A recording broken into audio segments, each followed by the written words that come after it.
Hello everyone. Welcome back to my channel.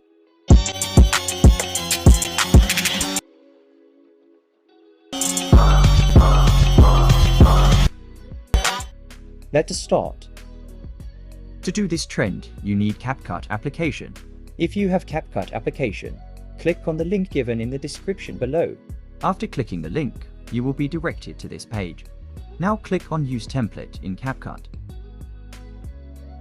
Now click on Use Template and add your one photo.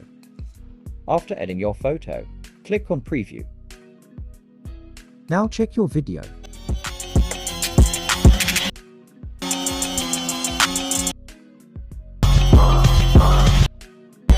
Now click on Export and then click on Export without watermark.